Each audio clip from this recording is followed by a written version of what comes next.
Subscribe करें और bell दबाएं ताकि कोई खबर रह न जाए।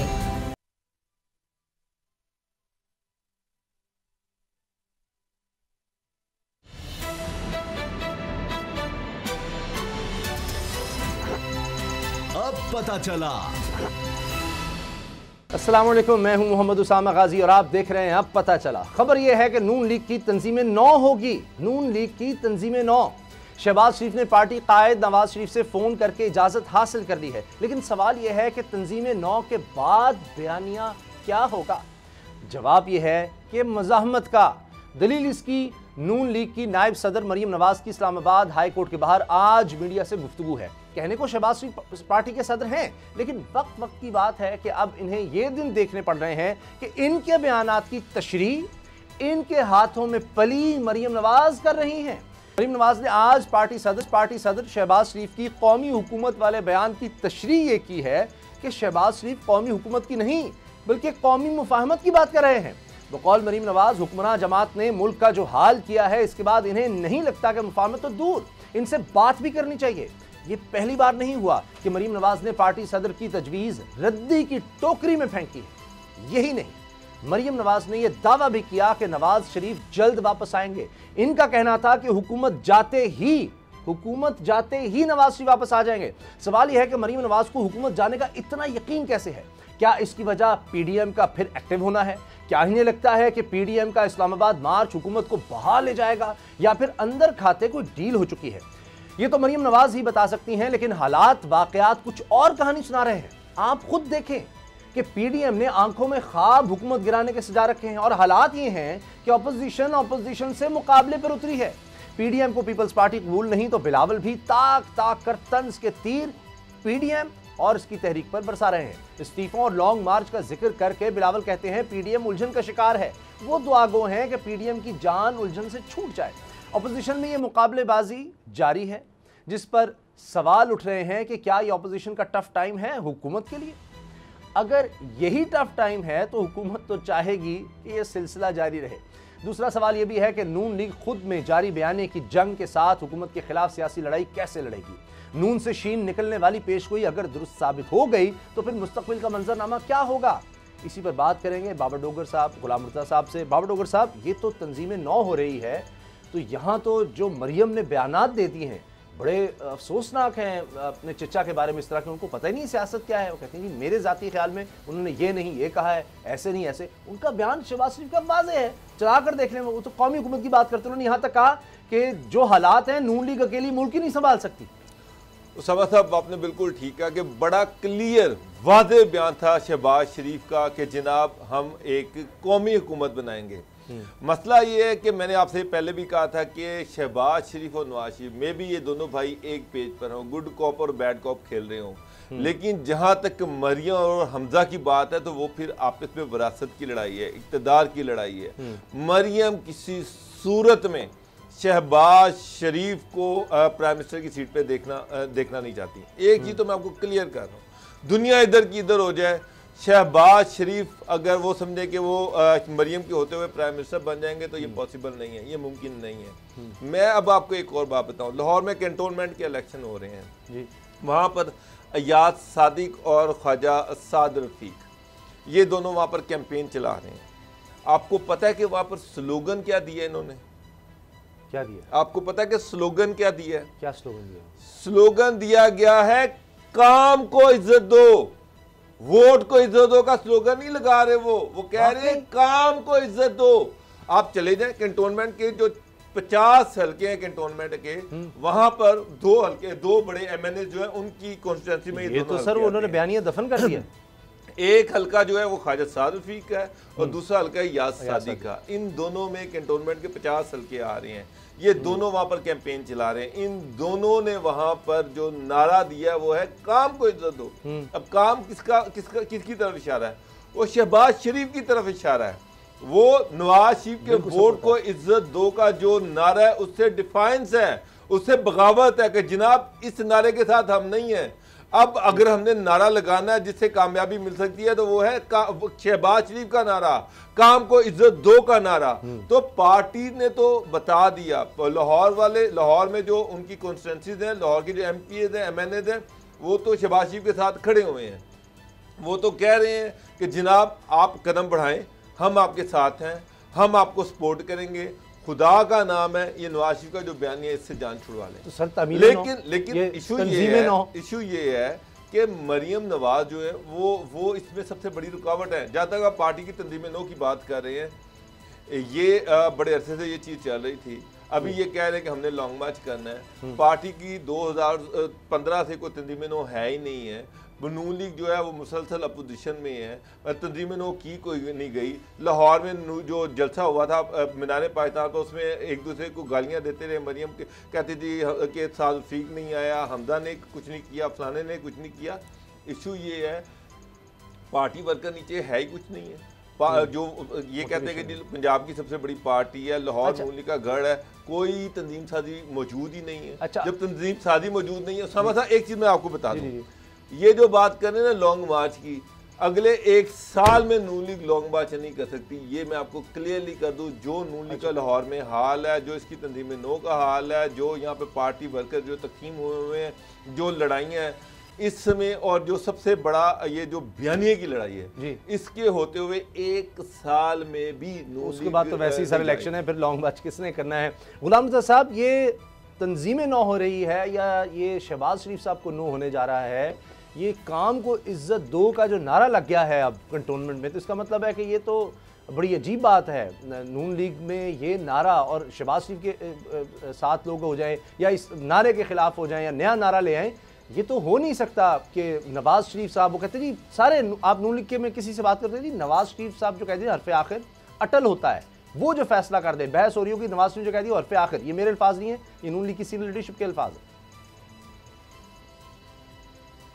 साहब, ना आप उस नारे पे खुश होते हैं जो वोट को इज्जत दो का है, और अगर अब काम को इज्जत दो का नारा लगाया तो भी आप खुश नहीं हैं। आप इनको सजेस्ट करें कि आप कौन सा नारा पसंद करते हैं, वो लगवा देते हैं इनसे। ये तो पार्टी का जानना चाह रहा हूँ कि पार्टी किस तरफ है। नहीं, हम पार्टी जो है, देखें ये नारा जो लगाया गया है, ये तमाम अवाम इस नारे से मुत्तफिक हैं कि काम अगर कोई बंदा करता है तो उसको वोट भी देना चाहिए, उसको इख्तियार में भी लाना चाहिए। तो ये तो आम हमारे यही तकरीबन पाकिस्तान की पॉलिटिक्स में आप देखें तो ये नारा काफ़ी कारफरमा रहा है हमेशा से कि यार ये बंदा हमारे काम कराता है तो इसलिए हम इसको वोट देंगे। ये तो आप नॉर्मल हर घर से ये आवाज़ आती है। तो मेरे ख्याल में ये नारा जो नून लीग ने अभी चुना है ये ठीक है इस हवाले से। लेकिन वोट को इज्जत दो का भी नारा तो लगा रहे हैं ना। मियाँ साहब ने जो वोट को इज्जत दो का नारा लगाया, जो मरियम ने लगाया, वो किधर गया, वो बयानिया किधर गया? अगर ख्वाजा साद रफीक काम को इज्जत दो का नारा लगा रहे हैं या सादिक काम को इज्जत दो का नारा लगा रहे हैं। देखें, कोई मौसम के मुताबिक कपड़े बंदा पहनता है।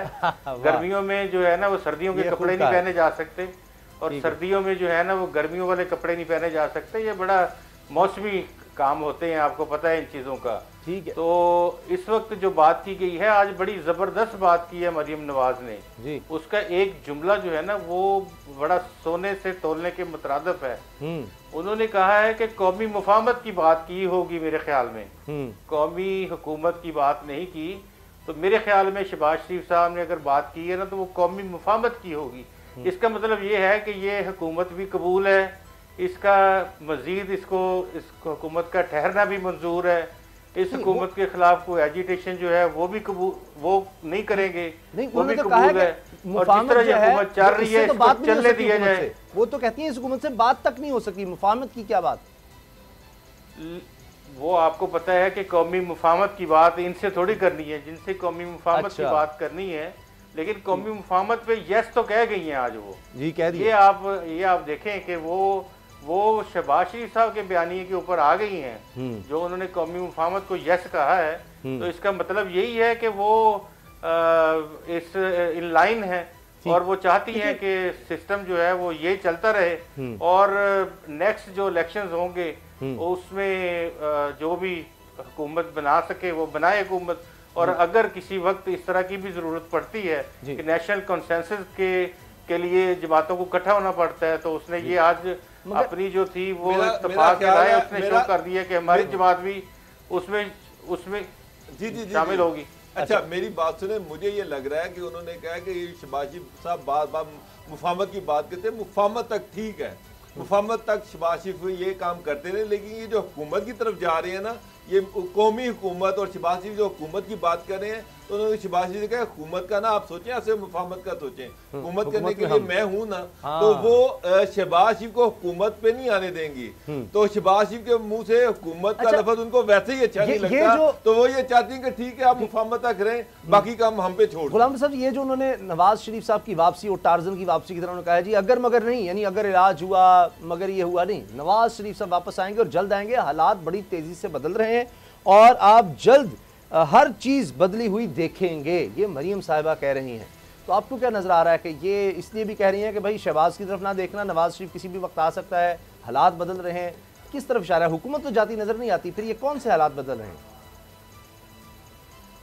देखिए, हुकूमत जो है वो अकेले हालात नहीं बदल सकती।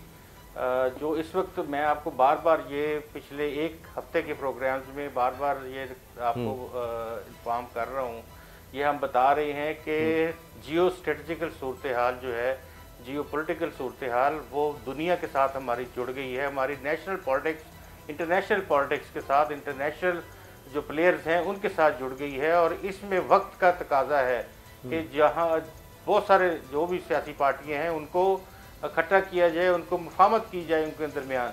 जब अफगानिस्तान में आप देख रहे हैं कि आम माफ़ी का ऐलान है, वहाँ जिन्होंने कत्ल किए थे, जिन्होंने उनके बच्चे मदरसों में बमों से उड़ा दिए थे, जिन्होंने उनके घरों को तबाह कर दिया था, उनको दरबदर कर दिया था, गुआंतानामो बे में भेज दिया, बग्राम में बंद कर दिया, पाकिस्तान की जेलों में बंद रहे, उनके लिए सरेआम माफ़ी होगी। तो यहाँ की सियासी जमातों ने तो ऐसा कोई जुर्म नहीं किया हुआ कि उनको माफ़ी नहीं हो सकती।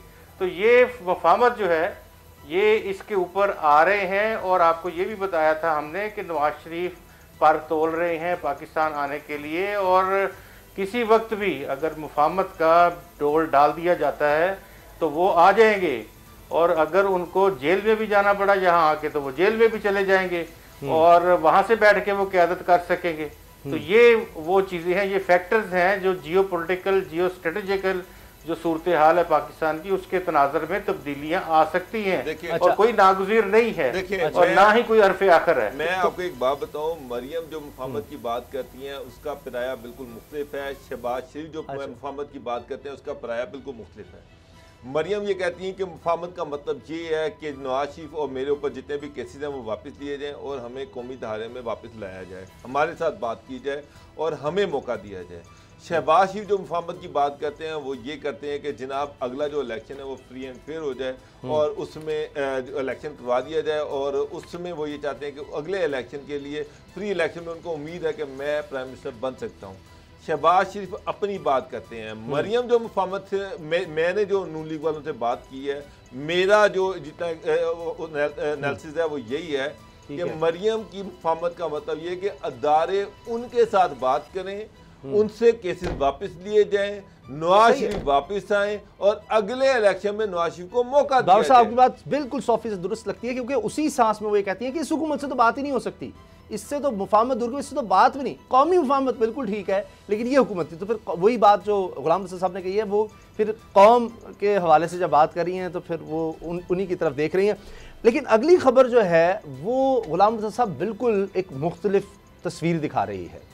हम ये देख रहे हैं कि PDM 8 सितंबर को मौलाना फजलुर रहमान की सरबराही में सरबराही इजलास बुलाती है और उसमें अब हतमी फैसला होना है, हतमी लॉन्ग मार्च का किस तरह करना है, क्या ड्यूटियां लगनी है। अब बिलावल साहब एक और बात करते हैं, वो तंज के तीर चला रहे हैं कि जी देखते हैं फिर लॉन्ग मार्च से पहले कुछ इस्तीफे आ जाएं, ऑपोजिशन उलझन का शिकार है, पीपल्स पार्टी जब तक साथ थी तब तक कामयाबियां थीं, सेनेट इलेक्शन में भी कामयाबियां नजर आ रही थीं, जलसे भी बड़े बड़े हो रहे थे, इमरान खान को भी इत्तेमाद का वोट तक लेना पड़ गया, बड़ी हलचल मची हुई थी। आज अब जब ये यानी हर एक ने 1.5 इंच की मस्जिद अगर अब बना लिया अलग, तो वो किस तरह से ये सब कुछ होगा? ये तो अपोजिशन के अपने अंदर बड़ी बड़ी इस वक्त प्रॉब्लम्स हैं। उसामा गाजी साहब, आप ये देखें कि जो 2-3 रोज पहले जलसा हुआ है वो और PDM का जलसा, उसमें बड़ा वाज़ेह फ़र्क है। PDM का जलसा छोटा था, ये जलसा, ये जो उस वक्त जो जॉइंट पीडीएम थी यानी कि पीपल्स पार्टी समेत, उनका जलसा छोटा था। ये परसों होने वाला जलसा उससे बड़ा जलसा था सर। ये इसकी मेजबानी जेयूआई के पास थी और वो गालिबन, अगर मैं गलत नहीं हूँ तो वो पीपल्स पार्टी ने लास्ट टाइम की थी, तो इनके पास मदारिस और वो एक तंजीम ज्यादा स्ट्रॉन्ग है शायद। वो देखें, वो भी है, लोग जो जिन इश्यूज के ऊपर इस जलसे में बात हुई है वो अवामी इश्यूज हैं, इस वजह से भी वहाँ पे ये जो बातें की गई हैं उसको सुनने के लिए भी लोग आए हैं। कराची आपको पता है कि सोचने समझने वाले लोगों का शहर है और कराची में लोग बात सुनने के लिए आते हैं। जो भी कोई जमात जाए तो वहाँ उनका वो अच्छा रिस्पांस देते हैं, तो वो उनको सुनाई गई हैं बातें, उनको बताया गया है लोगों को। और उसके बाद अभी जो इस वक्त सूरत हाल है, देखें उस वक्त बिट्रे किया था पाकिस्तान पीपल्स पार्टी ने, उस वक्त किसी और जमात ने बिट्रे नहीं किया था। लेकिन इस वक्त अगर वो ये बेताबियाँ लग रही हैं पाकिस्तान पीपल्स पार्टी की कि वो दोबारा से किसी तरह कहते हैं कि हमें साथ शामिल कर लें या हम जो है वो मौलाना साहब के साथ चलते हैं। अभी दो जमातें जो है ना, पाकिस्तान मुस्लिम लीग नवाज और JUIF मौलाना फजल मान वाली, ये अभी इस चीज़ को लीड कर रही हैं। अभी इनका जो पहले उसमें 8 सितंबर को जो हो रहा है उसमें ये फैसले करेंगे कि छोटे छोटे जलसे, छोटी छोटी जो स्ट्रीट पॉलिटिक्स है, कॉर्नर मीटिंग्स हैं, शहरियों को उनको गरमाना और लोगों के साथ बातें करना और people to people contact establish करना, तो ये चीज़ें शुरू की जाएं। तो पहले ये एक दौर होगा जिसमें छोटे छोटे बड़े शहरों में कुछ रैलियां, कुछ जलसे, कुछ लोगों से राब्ते ये होंगे, फिर आगे जाके ये किसी और फैसले की तरफ जाएंगे। शायद उस वक्त तक कुछ और हालात जो हैं वो ऐसे हो जाएं कि उसमें इस तरह की नौबत ना आए कि कोई बड़ा जो पड़ाव है वो इस्लामाबाद या किसी और जगह करना पड़े। तो ये चीज़ें हैं क्योंकि सब लोगों का एक मतम नज़र है। अब हुकूमत गिराना किसी का मतम नज़र नहीं आ रहा किसी भी पार्टी का। वो सिर्फ ये अब इसके ऊपर आ रहे हैं कि आने वाला election free and fair election हो और वो EVM के बगैर हो। मैं बार बार एक एम्फसाइज कर रहा हूँ, जोर दे रहा हूँ एक लफ्ज़ पे कि EVM के बराबर हो। ठीक है, वो इलेक्ट्रॉनिक वोटिंग मशीन नहीं ना हो, EVM के जी इलेक्ट्रॉनिक वोटिंग मशीन के बगैर इंतखाब ये चाहते हैं और यही इनका मुतालबा है। और बाकी जो जमातें हैं वो इकट्ठी हो रही हैं आस्ता आस्ता और पॉलिटिक्स जो है वो चार्ज हो रही है। अच्छा बाबर साहब, ये इसीलिए chairman Bilawal Bhutto Zardari Pakistan Peoples Party के चेयरमैन, उन्होंने पंजाब में तब्दीलियां कर दी हैं। राजा परवेज़ अशरफ साहब को पीपल्स पार्टी बस्ती पंजाब का सदर बना दिया, दीगर अहदेदारान का तयन कर दिया है। तो पीपल्स पार्टी भी इसी तैयारी की वजह से कर रही है, जिस तरह नून लीग तंजीम 9 की तरफ है, तो यहाँ पीपल्स पार्टी पंजाब में कुछ तब्दीलियाँ चाहती है, कुछ यहाँ भी वोट बैंक उनका बने। देखें, यहाँ पर एक इलेक्शन हुआ था तिन्योट में शायद, वहाँ पर पार्टी ने का जो कैंडिडेट थे गुलाम हबीब कलियारा, ये इलेक्शन जो था ये नून लीग ने जीता था और उसमें गुलाम हबीब कलियारा साहब जो थे उनको 227 वोट पड़े थे। क्या टोटल 227 वोट पड़े थे, जबकि वहाँ पर टोटल जो वहाँ पर पोलिंग स्टेशन थे वो 255 थे और फिर पार्टी को जो वोट पड़े थे वो 227 थे और फिर पार्टी का कैंडिडेट 9वें नंबर पर आया। ये तो पता नहीं क्या 9वें नंबर पर आया था। उस पर आसिफ अली जरदारी साहब और बिलावल भुट्टो, जब रिजल्ट उनके सामने आया, नून लीग वाले को 73,000 वोट पड़े, PTI वाले को 66,000 वोट पड़े, उसके बाद TLP को शायद 7,500 वोट पड़े और फिर पार्टी के कैंडिडेट को 227 वोट पड़े। तो उस वक्त चूँकि जो टिकट था वो मुकम्मल मुशावरत से दिया गया था कायरा साहब की और मंजूर साहब की, जो मंजूर साहब जो सेक्रेटरी थे इनकी मुशावरत से टिकट दिया गया था। और पता ये चला कि फिर पार्टी का जो कैंडिडेट था वो PTI के कैंडिडेट का पोलिंग एजेंट बना हुआ था एक जगह पे, और वो साथ PTI का कैंडिडेट भी था और साथ PTI का पोलिंग एजेंट भी था। तो उस पर पार्टी के अंदर बड़ा डिस्टर्ब हुआ कि ये किस तरह के कैंडिडेट को टिकट दिया गया जिससे फिर पार्टी की इतनी बेइज्जती हुई। और ये भी है कि जी हमारा जो कैंडिडेट था वो PTI का झंडा लेके PTI का जनाब वो पोलिंग एजेंट बना हुआ है। तो कायरा साहब और मंजूर साहब से इस पर वजाहत तलब की गई थी और उसके नतीजे में उनसे कहा गया था कि आप दोनों रिज़ाइन कर दें। दूसरी बात यह है कि जो आसिफ अली जरदारी साहब वो ये चाहते हैं कि पार्टी को पंजाब में वाइब्रेंट किया जाए। यूसुफ गिलानी जो है वो भी साहब प्राइम मिनिस्टर रहे हुए हैं और राजा साहब भी प्राइम मिनिस्टर रहे हैं। गिलानी साहब जो थे उनको अब जो है सेनेट का इलेक्शन लड़वाया गया, ऑपोजिशन लीडर, उनको ऑपोजिशन लीडर बनवा दिया गया। राजा साहब जो है उनको पीपल्स पार्टी पंजाब का सदर बनवाया गया। दोनों जो है बड़े वाइब्रेंट हैं, दोनों प्राइम मिनिस्टर रहे हैं, बेतहाशा उन तरक्याती काम करवाए गए, बेतहाशा लोगों को उन्होंने नवाजा है, तो सारी बात उनका एक इन्फ्लुएंस है।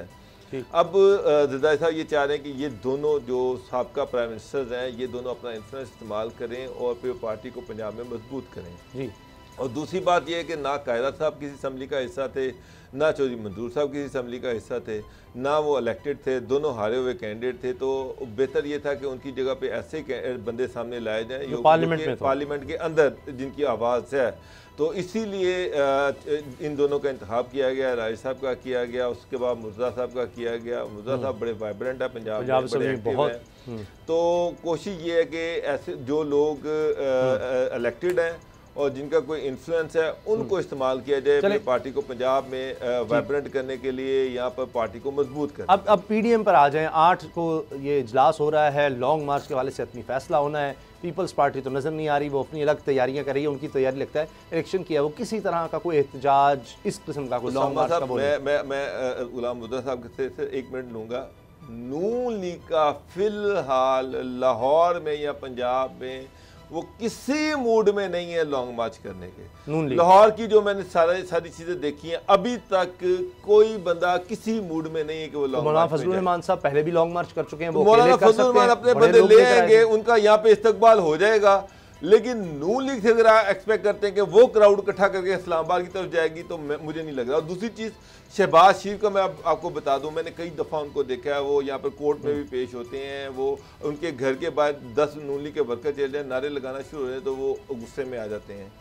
वो इस तरह की सियासत के हक में है ही नहीं, वो किसी और सियासत, उनको पता है कि सियासत के रास्ता कौन सा है, कौन सी ऐसी सड़क है जो सियासत की जो इक़्तिदार की तरफ जाती है, तो वो उन लोगों से बात करना चाहते हैं जिनकी वजह से इक़्तिदार में आ सकते हैं। ये जो कॉर्नर मीटिंग, ये जल्द से ये लॉन्ग मार्च, ये एहतजाजी मार्च, इसके वो हक में नहीं है। तो शहबाज शरीफ के होते हुए मुझे नहीं लग रहा कि नून लीग कभी किसी किस्म का लॉन्ग मार्च करेगी। हाँ, कल अगर मरियम परवेल कर जाए और मरियम आगे आ जाए, शहबाज शरीफ फिर पसे पुश चले जाएं, तो फिर कोई पॉसिबिलिटी नजर आती है कि मरियम को इस तरह का डिसीजन ले लें, शहबाज शरीफ इस तरह का डिसीजन। और गुलाम रज़ा साहब कल के प्रोग्राम में कह चुके हैं 15 सितंबर की तारीख ये बड़ी अहम है। 15 सितंबर तक शहबाज शरीफ साहब कुछ कर जाएं तो कर जाएं, वरना फिर एक लंबी ब्रेक भी उनको लेनी पड़ जाएगी, फिर उनको बिल्कुल पीछे हटना पड़ेगा। इसी में आप देखें कि मरियम नवाज साहिबा जो हैं वो फिर पीडीएम के जलसे में तो नहीं गई, लेकिन फिर बीमारी के बावजूद कहा गया कि चूँकि बीमार हैं इस वजह से अभी बेहतर हुई हैं तो नहीं पीडीएम के जलसे में गई, लेकिन इस्लामाबाद वहाँ पर पेश हो गई। और अंदर अदालत के हाई कोर्ट, इस्लामाबाद की हाई कोर्ट के अंदर जो अदालत के अंदर जो मंजर हुआ वो अच्छा नहीं था कि एक वक्त में ये भी बात सामने आई कि जी रिमार्क सामने आए कि ज़मानत फिर ख़त्म ही हो जानी चाहिए। हुआ क्या, ब्रेक के बाद बात।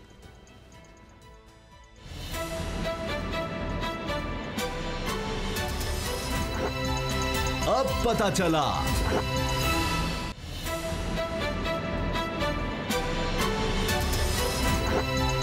अब पता चला। आज एवन फील्ड केस में जो कि जिसमें अपील में इस वक्त मरियम साहिबा और कैप्टन राइट सफदर साहब की अपील है, उसमें आज कुछ मंजर अच्छा नहीं था अदालत में। हुआ ये कि इस्लामाबाद हाई कोर्ट का 2 रुकनी बेंच समाअत कर रहा है। आज पेशी थी मरियम साहिबा की, तो वहाँ पर एक तो मरियम साहिबा आई ताख़ीर से, और उसके बाद जब तशरीफ़ लाई तो वहाँ पर ऊंची अदालत में सलाम मतलब बारी बारी लोग करने लग गए, जी इस्लामिक मैडम, और फिर मरियम साहिबा भी ऊंची जवाब देने लग गई। तो वो अदालत का एक अपना डेकोरम होता है, वहाँ केसेस सुने जा रहे हैं, तो उस पर फिर रिमार्क्स ये सामने आए मस्जिद जज साहब के कि जी पहले तो नहीं सुन रहे थे हम ज़मानत खारिज करने की दरख्वास्त नैब की, लेकिन अब बनती है, जब किसी को पता नहीं कि अदालत में किस तरह आया जाता है, क्या उसका तदुस होता है। तो गुलाम रज़ा साहब ये क्यों इस तरह से है? क्या यानी ज़ाहिर है कि हुक्मरान जब इंसान रहे तो आदत हो जाती है। वो एक खातून पुलिस एहलकार थी, उसने सल्यूट भी किया, वो भी मंजर देखा गया। फिर यहाँ जजेस को माजी में हमने फ़ोन भी देखे हैं कि इस तरह फ़ैसला दो, ऐसे नहीं ऐसे फ़ैसला दो, ये सब होता रहा। तो वो एक होता है जहन में कि ये वही चीज़ है, हम जाते हैं, हमारे बड़े बड़े वकील हैं, कोई इतना मसला नहीं होता। तो इस दफ़ा ज़रा शायद समझ आ गई हो कि नहीं अदालत भी कोई चीज़ है।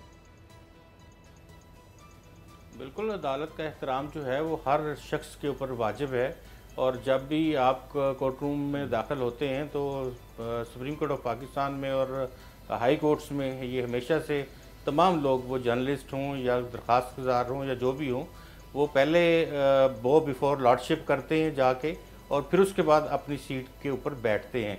और डेकोरम यही होता है कि आप कोर्ट में दाखिल हों, बो बिफोर लॉर्डशिप करें, और उसके बाद आप अपनी बारी का इंतज़ार करें और बेंचों पे बैठ जाएं। इन्होंने दाखिल हुई, एक तो पहले से लेट थी, पूछा गया कि मुल्ज़मान किधर हैं, तो बताया गया कि कैप्टन सफदर साहब नमाज़ पढ़ रहे हैं, और उसके बाद इनका पूछा गया कि वही 5 मिनट में आ जाती हैं। तो जजेस के लिए जब आवाज़ एक लग जाए किसी के केस की, तो मुल्ज़मान को वहाँ मौजूद होना चाहिए। और क्योंकि इनकी पहले से फिर ये कि आप आते हैं, इसका मतलब तो साफ नज़र आता है कि आप वहाँ पॉलिटिक्स करने जाते हैं। आप वहाँ पे अगर गए हैं और आप अदालत पेश नहीं हो रहे, तो मतलब यही है कि आप मीडिया के सामने खड़े होकर आप मुख्तलिफ बयानिए और मुख्तलिफ बातें, पॉलिटिक्स आप करना चाहते हैं और पब्लिसिटी जो है वो गेन करना चाह रहे हैं। इसीलिए आज एक और जुमला भी कहा गया कि हमने तो मौजूद अदालत ने कहा कि हमने तो 2020 के कत्ल केसेस जो हैं, मर्डर केसेस, उनके फैसले कर दिए हैं। आपका केस तो 2019 का है। और उन्होंने उनके वकील से भी कहा कि वो अब बार बार जो है वो इल्तवा की दरख्वास्त ना दें, इस केस को चलाएं। और जो अस्सलाम वालेकुम कहा था, तो जाहिर है कि ये कुछ जलसा नहीं है, ये कॉर्नर मीटिंग नहीं थी कि आप सियासतदान हैं, आप अंदर दाखिल और ऊंची आवाज़ में कहें अस्सलाम वालेकुम।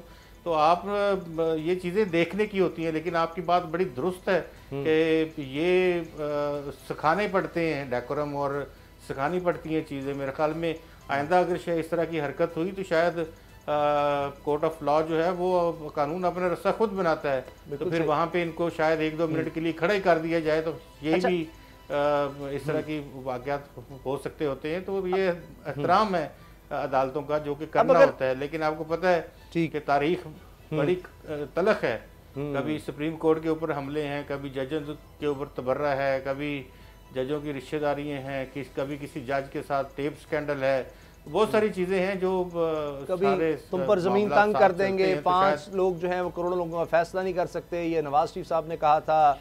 और कभी ये कि जी ये बुत बैठे हैं, इनको गिरा दो, इस तरह की बातें ये होती रही हैं। मगर अगर हम केस पर आए बाबर डोगर साहब, तो ये अमजद परवेज़ साहब बड़े ज़बरदस्त वकील हैं। केस कहा जाता है कि जी कुछ भी नहीं है, ये सब गलत फैसला हुआ था एवन फील्ड में, जिनका तो कसूर नहीं, गलत सजाएं हो गई, यही बेस है, उस पर फिलहाल जमानत पर भी हैं। तो फिर ये पेश क्यों नहीं होते? मतलब 1, 2, 3 कितनी और जजमेंट्स चाहिए? चलें कभी कुछ हो गया, कभी कुछ हो गया। तो ये बाज़ लोग कहते हैं कि जी 2023 का इंतज़ार है कि किसी तरह ये केस 2023 तक लटकाया जाए, क्योंकि यहाँ जो भी फैसला आएगा, चाहे मरीम साहब के हक़ में आए तब भी नैब अपील में जाएगा सुप्रीम कोर्ट में, अगर इनके ख़िलाफ़ आया तो ये लोग अपील में जाएंगे। तो ये 2023 तक कहते हैं किसी तरह मामला लटका रहे। तो अगर केस स्ट्रॉन्ग है तो उसको फिर आर्गू करें और केस ख़त्म करवा लें, जिस तरह अदालत ने कहा है कि जी हमने तो 2020 तक के जो केस थे वो भी अपीलें जो हैं वो मुकम्मल कर दी, तो आपका उससे पुराना केस है, तो ये चलाते क्यों नहीं फिर केस? उसामा साहब, ये वही केस है जिसमें एक जज साहब जो हैं वो उनका एक स्कैंडल भी सामने आ चुका है। किस तरह से वो एक वीडियो टेप सामने आई जिसमें जज साहब जो है वो बहुत सारी चीज़ें जो है वो बता रहे हैं कि किस तरह से मक्के में, सऊदी अरब में, मदीना शरीफ में उनकी मुलाकात जो थी नवाज शरीफ के बेटों से हुई, और किस तरह नवाज शरीफ के फ्रंट मैन जो थे उनके वो राब्ते में रहे, और किस तरह से वजाहतें देते थे कि जनाब इससे मैं निकाल सकता था, निकाल दिया, इससे मैं नहीं निकाल सकता था। तो किस तरह से जजेस को इन्होंने मैनेज किया हुआ था। तो अब वो सारी चीज़ें आपके सामने हैं। एक तरफ मरियम ये कहती रही कि मेरी पाकिस्तान में तो लंदन में तो क्या मेरी पाकिस्तान में भी प्रॉपर्टी नहीं है, बाद में लंदन में भी प्रॉपर्टी निकल आई और पाकिस्तान में भी प्रॉपर्टी निकल आई।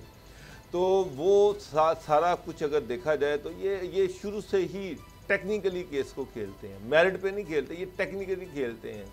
ये शहबाज शरीफ जो है वो भी टेक्निकली खेलते हैं, नवाज शरीफ जो है वो भी टेक्निकलिटीज़ पे ये डेट लेते हैं, जितना कोशिश करते हैं केस को लटका सकते हैं लटकाएं, जितना लंबा कर सकते हैं केस उतना लंबा हो जाए और इसका फैसला जो है वो डिले होता जाए। जिस तरह से आपने कहा कि 2023 तक ये खींचना चाह रहे हैं, ऑफकोर्स 2023 को पता है। डोगर साहब, ये एक पॉलिटिशियन की बात नहीं है या एक सियासी जमात के जो पॉलिटिकल एलीट है उसकी बात नहीं है। आप जरदारी साहब के केसेस की अगर तफसील देखें तो 22 साल चले हैं, और वो भी करप्शन के चार्जेस थे, वो भी इसी तरह के केसेस थे। अर्सस ट्रैक्टर हो गया या कुछ और बड़े मशहूर और मारूफ केसेस हैं जो नैब की अदालतों में चलते रहे और सर उनके वकला तो साफ हमें बताते होते थे। गुलाम मुर्तज़ा साहब ये भी तो साबित हुआ ना कि माजी में जब इनके अपने जज आए तो किस तरह से इनके हक में फैसले हुए, किस तरह से वो केसेस जहाँ पे इनको, मेरा मतलब है कि गलत निकाला गया, उसके बाद यहाँ से अपीलें ही नहीं की गई, नैब ने यहाँ पर अपील नहीं की, यहाँ पर जजेस ने इनके हक में फ़ायदे दे दिए, हफ्ते को इतवार को इनके लिए अदालतें खुली। तो ये तो जजेस को या कोर्ट्स को, आप अभी उसके डेकरम की बात कर रहे थे, तो ये तो आप कहते कि इनको ये सीख जाएंगे, ये इनको सिखाना पड़ेगा। मुर्तज़ा साहब इनको पता है, ये जानबूझकर ऐसे करते हैं, ये साबित करना चाहते हैं कि ये कोर्ट, ये जजेस हमारे सामने है ही कुछ नहीं है, ये अपने आप को पाकिस्तान के कवानीन से ऊपर समझते हैं, बाला समझते हैं। कवानीन को तो ये अपने घर की लौंडी समझते हैं कि ये कानून क्या, किस चीज का नाम है, ये किस बिला का नाम है। इनको आज तक कभी सजा, किसी कोर्ट की जरूरत नहीं हुई कि वो सजा दे दे।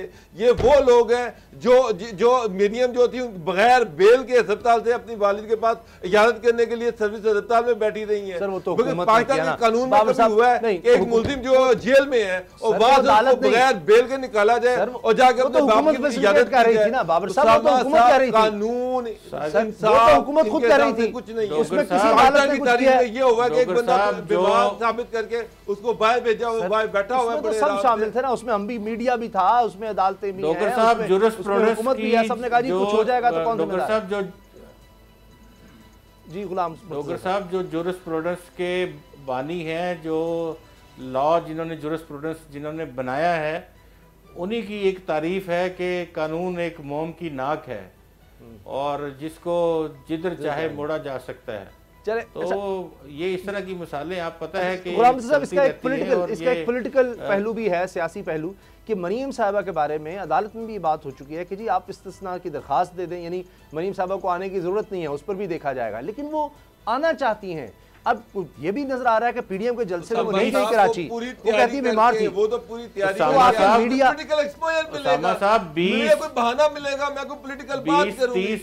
जी गुलाम साहब 20-30 टीवी चैनल्स के ऊपर 20-30 टीवी चैनल्स के ऊपर आपने आधा घंटा आना है और बड़े दिन की रोशनी में घरों में हर जगह पे टीवी चल रहे होते हैं, तो वो टाइम आपको फ्री में मिल रहा है। और आप ये देखें कि अगर एक चैनल आधा घंटा दिखाता है तो 50 चैनल उस आधे घंटे को आप ले जाएं तो 25 घंटे की कवरेज आपको मिल रही है पूरे पाकिस्तान में और बाहर भी, और सोशल मीडिया के नेटवर्क अलहदा हैं। तो ये कितना प्यारा मुल्क है कि आपको जनाब इतनी एक पेशी भी आपकी हो जाती है और आप उसको अगर कंबाइन एक कलेक्टिव उसको हम देखें तो 25 घंटों की उनको 50 टीवी चैनल्स के ऊपर आधा घंटा फीड करें तो 25 घंटे की कवरेज आपको मिल गई। ये तो मिनिमम है, उसके बाद बुलेटिन हैं, शोज हैं, सब में बात होती है, आपको एक दिन के बराबर कवरेज मिल जाती है। तो ये तो आपको पता है फिर पॉलिटिक्स तो वो चाहते तो यही होते हैं कि फ्री में हर काम होता रहे और चैनल जो है वो चैनल को मटेरियल चाहिए, चैनल चलाता है उनको,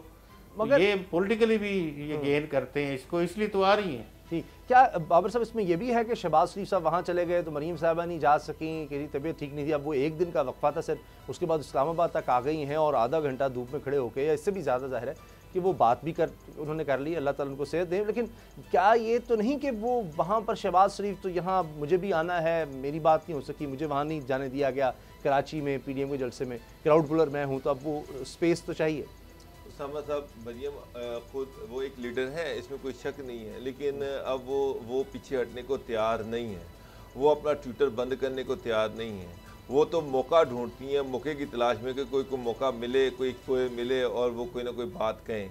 तो ये जो इस तरह की कोर्ट में जब वो आती है उनको, तो वो खुद बड़े शौक से जाती हैं और वो जाकर पूरी बाकायदा प्लानिंग के साथ वो ऐसी चीज़ें कहती हैं।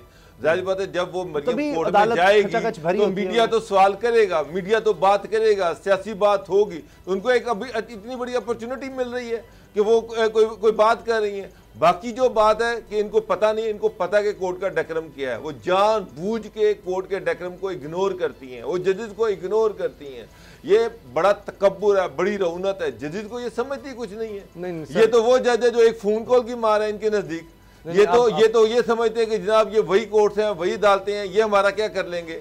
मुझे एक बात बताएं, ये तो तलाल चौधरी, दानियाल अजीज, वो कराची के जो इनके सेनेटर थे, ये सारे निहाल हाशमी, ये तो इनको खुश करने के चक्कर में सारे डिस्क्वालीफाई हुए हैं, सारे बाहर बैठे हुए हैं, सिर्फ ये शरीफ खानदान को खुश करने के लिए कोर्ट को गालियां देते रहे हैं। तो ये इनके नजदीक कोर्ट की क्या इज्जत होगी, क्या तकीर होगी? सर बिल्कुल इज्जत करनी चाहिए, वरना फिर जाहिर है कि अदालत के आते हैं, अगर अदालत की इज्जत नहीं होगी तो फिर इंसाफ मुल्क में किस तरह से हो सकेगा। ब्रेक लेते हैं और ब्रेक के बाद बात करेंगे कि किस तरह अमेरिकी सदर जो हैं वो बिल्कुल जिस तरह कानों को हाथ लगाने वाली बात होती है कि जी हमारी तौबा, कहा जी किसी जगह हम फौज जो है ना कौम साजी के लिए हमने नहीं भेजनी अब, और तालिबान किस तरह से अब काबीना का ऐलान कर रहे हैं, किस तरह हुकूमत चलाने की कोशिश कर रहे हैं, ख़वातीन के हवाले से भी बात हो रही है कि उनको भी हिस्सा मिलेगा काबीना में। ब्रेक के बाद बात करते हैं।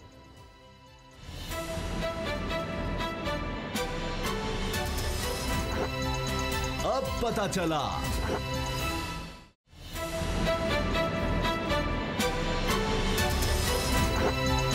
अब पता चला। नई अफ़गान हुकूमत सामने आने वाली है, काबीना के अरकान सामने आ जाएंगे, और इस वाले से भी बताया जा रहा है तालिबान की तरफ से, उनके तर्जुमान की तरफ से, कि इसमें ख़वातीन की तादाद भी होगी। तो ये एक सरप्राइज़ कहा जा रहा है, क्योंकि बहुत से लोग इस पर बात कर रहे थे, मगरबी मीडिया भी और अमेरिका और उसके इत्तेहादी भी, कि जी ख़वातीन का होना बड़ा ज़रूरी है, ख़वातीन का होना बड़ा ज़रूरी है। अब ये अलग बात है कि जी कितनी ख़वातीन की गोदें यहाँ आपने उजाड़ दी आकर, कितनी तबाही की, कितनों को शहीद किया। अच्छा, साथ ही ये भी बड़ी एक अहम बात है कि अमेरिका ये कर रहा है कि जी 2500 अफ़गान जो लेकर गए, तो कहा जी हमने देखे इनखलाक किया, हम यहाँ से लोगों को बचा कर ले गए, उनको वापस भेजा जा रहा है। और साथ अमेरिकी सदर ने ख़िताब किया कौम से और कहा कि जी अमेरिका आज के बाद दूसरे ममालिक में फ़ौज भेजकर कौम साजी नहीं करेगा। लेकिन बाबर डोगर साहब कौम साजी नहीं करेगा, लेकिन बमबारी का उन्होंने कोई नहीं गारंटी दी, आकर ऊपर से जितने मर्जी ड्रोन चला तो बमबारी कर दो। बहरहाल पहले ये बात करते हैं कि इसका मतलब है कि 3 दिन का वक्त है, तो 3 दिन में आपको लगता है कि एक स्टेबल गवर्नमेंट नज़र आ जाएगी, उसमें माजी के लोग तो नहीं होंगे, लेकिन क्या लोग कबूल कर लेंगे तालिबान की इस नई हुकूमत को? उसामा साहब, अफगानिस्तान के लोगों ने तालिबान को कबूल कर लिया, वहाँ पर तो कोई ऐसी मुज़ामत सामने नहीं आ रही, बिल्कुल वहाँ पर अमन है, शांति है, और लोग ये चाह रहे हैं कि एक ऐसी अच्छी गवर्नमेंट आए जो वहाँ पर अपना जो विजन है वो उसको आगे लेके चले। जो हैबतुल्लाह साहब हैं, अखुंज़ादा हैबतुल्लाह साहब, वो कंधार में बैठे हुए हैं, वो सलाह मशवरा कर रहे हैं, और 2-3 दिन के अंदर अंदर एक गवर्नमेंट आ जाएगी। ये भी कहा जा रहा है कि उसमें बहुत ज़्यादा ख़वातीन की भी तादाद होगी, और उनको क्या ओहदे दिए जाएंगे ये अब देखने वाली चीज़ है कि ख़वातीन किस हद तक उनको बड़े ओहदे दिए जाते हैं। जहाँ तक जो बाइडन साहब की तकरीर है, मेरे लिए सबसे बड़ा सरप्राइजिंग, मेरे लिए सबसे बड़ी हैरत वाली चीज़, बल्कि सारी दुनिया के लिए सबसे बड़ी जो हैरत की चीज़ थी वो थी कौम साजी। उसामा साहब, 20 साल में अमेरिका ने अफगानिस्तान में कौन सी कौम साजी की है? 2000 अरब डॉलर खर्च किया, ना वहाँ पर कोई स्कूल, ना वहाँ पर कोई कॉलेज, ना वहाँ पर कोई यूनिवर्सिटी, ना वहाँ पर ढंग के कोई अस्पताल, ना कोई इंफ्रास्ट्रक्चर। वो पैसा कहाँ पर गया? सवाल तो ये है, ये तो अमेरिकी सेनेट में पूछा जाना चाहिए जो बाइडन से कि किस किस्म की कौम साजी की है तुमने। 3-4 करोड़ की आबादी है अफगानिस्तान में। अमेरिका जाने वाले जो वो लोग थे जो इनके गुलाम बने हुए थे, उनकी तादाद 2 लाख से ऊपर नहीं है। बाकी अफगान तो सारे तालिबान के साथ खड़े हुए हैं। ये 20 साल में कौन सी इन्होंने सिविलाइजेशन वहाँ पर छोड़ी है? कौन सा आज अफगानिस्तान का साउथ एशिया में मुकाम क्या है, इस रीजन में मुकाम क्या है? एक तबाह हाल इलाका छोड़ के जा रहे हैं, लोगों को भूखा नंगा छोड़ के जा रहे हैं। 9 अरब डॉलर जो है वो जो उनको दिए जाने चाहिए थे वो अपने कब्जे में लेके जा रहे हैं। उनका सारा असला जो है एयरपोर्ट जो है वो तबाह करके जा रहे हैं। लोगों के पास रोजगार वहां पर है नहीं है। जो आपने एक जाली शैम गवर्नमेंट बनाई, जो जाली सदर जाली इलेक्शन के जरिए से वहां पर दिया, वो तो 2 दिन पहले भाग गया वहां पर काबुल फतह होने से। तो ये जमहूरियत थी वहां पर कौम साजी तो ये होती कि आप कह रहे कि हम वहां पर जमहूरियत देना चाह रहे थे। किस किस्म की जमहूरियत देना चाह रहे थे? कौन सी आपने वहां पर फौज खड़ी की? 3 लाख जाली फौजी खड़े किए जो रातों रात भागे। वो कौम के साथ थे। कौम वो थी जिसके साथ फौजी थे, जिसके साथ वो लॉयल थे। वो अमेरिका के साथ लॉयल थे ही नहीं। वो किराए के टट्टू थे, वो दौड़ गए सारे। कौम साजी ये होती कि जनाब आपने वहां पर एजुकेशन दी होती, वहाँ पर कोई इंफ्रास्ट्रक्चर दिया जाता, वहाँ के लोग जो थे उनको शऊर दिया जाता, वहाँ के लोगों को रोजगार दिया जाता। काबुल के बाहर तो अमेरिका की हुकूमत थी ही नहीं, काबुल के बाहर तो आपने कुछ किया ही नहीं। मास वाए वहाँ पर ड्रोन हमलों के, मास वाए वहाँ पर मिसाइलों के, मास वाए वहाँ पर गैसों के हमलों के, कीमियाई हमलों के। इन्होंने किया क्या है?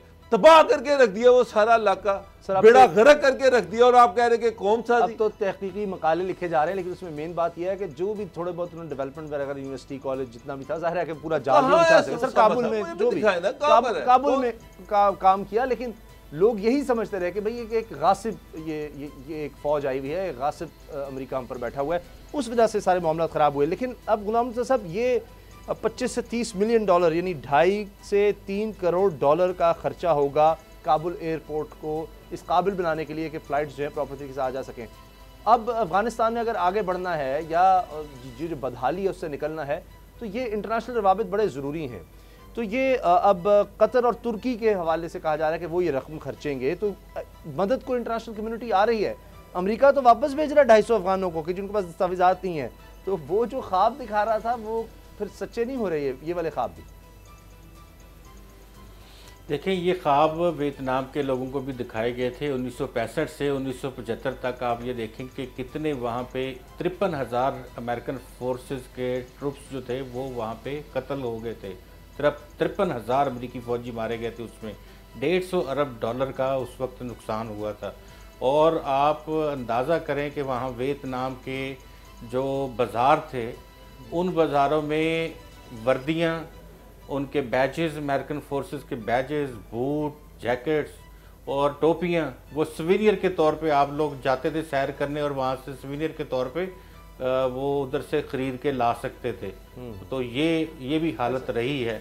और यहाँ से जो इनखला हुआ है वो आप ये भी देखें कि वो किस तरह से इनखला किया गया है और किस तरह तावन, जिन लोगों के ऊपर इल्ज़ामात से उधर से ही तावन हासिल करके अमेरिका ने यहाँ से इनखला किया है। यहाँ इतने लोग नहीं मारे गए, जो पैसा उधर इस काम के ऊपर लगाया गया। तो देखें, इसको अगर थोड़ा सा हम तारीख़ के तनाज़ुर में देख लें तो ये 1717 से बात शुरू होती है कि जब इस्लाही तहरीक शुरू हुई, फिर 1776 में ये तहरीक जो थी ये कैमरिज्म, सोशलिज्म में तब्दील हो गई। फिर लोग उसकी तरफ चलना शुरू हो गए। उसके बाद आप आगे आएंगे तो आपको 1917 में आपको कुछ और चीज़ें जो हैं वो मिलती हैं, जिसमें मजहबी जो जमातें हैं उनको सामने लाना और मज़हब के नाम पे हुकूमतें करना और कलीसा के नाम पे हुकूमत करना, मस्जिद के नाम पे हुकूमत करना, इस तरह की चीज़ें जो हैं वो उस वक्त शुरू हुई। तो अभी जो इस सदी की डायनामिक्स हैं, इसमें दहशत गर्दी को सामने रख के उसके ऊपर पॉलिटिक्स की गई। तो अब आप ये देखें कि दहशत गर्द जिस भी मुल्क में है या कोई भी शख्स जो दहशत गर्दी करवा रहा है, वो कोई मुल्क है, वो कोई रियासत है, वो कोई एक जगह के लोग हैं, या जिस तरह आप मुख्तलिफ अलकायदा, बोको हराम और IS और दीगर उस वक्त ताजक, तुर्कमान, ETIM, जो भी दुनिया की जहान की आप तंजीमों को देख लें, अब लोग उनकी तरफ नहीं देखना चाहते। लोग जिनके लोगों ने इस कश्तो खून देखा है पूरी दुनिया ने, तो ये सदी जो है अब ये इसका भी एंड जो है वो चल गया है। और आज अगर रह जाएगी, भारत ने बाकायदा जिस तरह ने पाँव पकड़ लिए है, वो बात है कि जी वो हमारी मुलाकात करवा दो। वो अब कतर ने करवा दी है भारतीय सफ़ीर की। उसने ये कहा है कि जी हमें कुछ यकीनी आने चाहिए, कुछ हिंदुस्तानी शहरी वहाँ पर हैं उनको आने दिया जाए। तालिबान से कहा है कश्मीर की, उन्होंने कहा कि जी वहाँ ना कुछ हो जाए, उसका कुछ ना हो। और दीगर लोगों के हवाले से बात की है तो तालिबान की तरफ से कहा कि जी अफगानिस्तान की सरजमीन किसी के खिलाफ इस्तेमाल नहीं होगी और इनकी चीज़ों को देखा जाएगा। ये एक अच्छी पेशरफ्त है कि अब भारत को ख्याल आ गया कि जी दहशतगर्द नहीं है तालिबान, हम कहते रहे दहशतगर्द हैं। जिनसे मुलाकात की है ना, जिनसे भारतीय सफ़ीर ने मुलाकात की है, वो भी भारत में काफ़ी अर्सा रहे हैं, उनके ज़ेरे असर रहे हैं, वहाँ को पढ़ते पढ़ाते भी रहे हैं। अच्छा। कुछ और भी उनके ताल्लुकात वहाँ पे हैं। तो ये कोई ख़ास अहमियत की मुलाकात नहीं है और ना ही ऐसी कोई यकीन दहानी अफ़गान तालिबान की हुकूमत की जानिब से करवाई गई है। हुकूमत फार्म होगी, प्रॉपरली वो देखेंगे कि किस मुल्क से किस तरह का ताल्लुक़ रखना है, तो वो इसका फ़ैसला खुद करेंगे, ना कि उनके सुफरा जो हैं वो बाहर बैठे हुए वो अपने ताल्लुकात की बेसिस पे फ़ैसला करें। बाबर साहब आखिर में ये भारत को अब होश आ गया है, वो कह रहे हैं जी बड़ी गलती हो गई, हम दहशतगर्द कहते हैं तालिबान को। वो बहुत अच्छा, काफ़ी अच्छा इंडिया में रहे हैं, वहाँ पर उन्होंने एजुकेशन भी हासिल की है, उनका इंडियन पॉलिटिशियन के साथ लाइजोन भी काफ़ी अच्छा है। यही वजह कि इंडिया को थोड़ी सी अपॉर्चुनिटी मिली है। वो बास्तानगरी जो है, जो दोहा में बैठे हुए हैं, उनसे वो बातचीत कर रहे हैं। लेकिन एक चीज़ मैं आपको बता दूं कि तालिबान की असल लीडरशिप जो है वो कंधार में बैठी हुई है। डिसीजन मेकिंग उन्होंने करनी है, फैसला साजी का अख्तियार उनको है, और वो फैसला करेंगे कि इंडिया को, भारत को किस हद तक अफगानिस्तान में आने की इजाज़त देना है या किस हद तक इंडिया जो है उसके साथ चलना है। ये फैसला कंधार में बैठी तालिबान की लीडरशिप ने करना है, अब्बास तानकज़ई ने नहीं करना। अच्छा, जो भारत का इन्फ्लुएंस था अफगानिस्तान में वो आपको खत्म होता नजर आ रहा है? सर वो खत्म हो गया। कौन सा इन्फ्लुएंस है? अब वो तरले मिनटों पे आया हुआ है। अब तो वो पाँव पकड़ने के लिए तैयार है कि जनाब हमने $4 अरब यहाँ पे ज़ाया कर दिया, मेहरबानी करें हमें यहाँ पे कौंसल खाने खोलने दे। वो तो अब तो उसके पास कोई मुंह ही नहीं है। प्रोग्राम देखने का बहुत बहुत शुक्रिया, इजाजत दीजिए, अल्लाह हाफ़िज़।